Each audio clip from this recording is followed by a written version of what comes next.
Hey guys, మీరు ఎప్పుడైనా కార్బోటి తిన్నారా? బంజారాలో అయితే కార్బోటి అంటారు, మరి తెలుగులో ఏమంటారో ప్రాసెస్ చూసి నాకు కామెంట్ చేయండి. సో ముందైతే ఫ్రెష్ మటన్ని తీసుకొని మనం బాగా వాష్ చేసేసుకొని అయితే ప్యాన్లో అయితే వేసేసుకున్నాం మటన్ అయితే. తర్వాత కళ్ళుప్పు పసుపు అయితే వేసేసుకొని బాగా మిక్స్ చేసేసుకోవాలన్నమాట.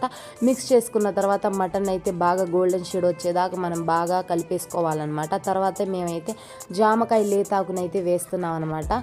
సో ఎందుకంటే జామకాయ లేతాకు మటన్ అనేది మెత్తగా అవుతుంది. సో దానికోసం అయితే పచ్చిమిర్చి వేయాలి, మెయిన్ అదే అనమాట, కారం వేయకూడదు.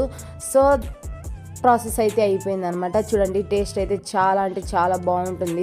ఇదైతే ఒకసారి ట్రై చేయండి మీరు కూడా, మీకు నచ్చుతుంది అనుకుంటున్నాను. మా చిట్టి తల్లి కూడా చూడండి బాగుందని చెప్పి తినకుండానే ఇలా అని చూపిస్తుంది అనమాట. సో మాకైతే ఈ ప్రాసెస్ అయితే మేమైతే ప్రతిసారి మటన్ ఉన్నప్పుడు చేసుకుంటాం. మీరు కూడా ట్రై చేయండి, చాలా బాగుంటుంది. Please don't forget the subscribe. Bye.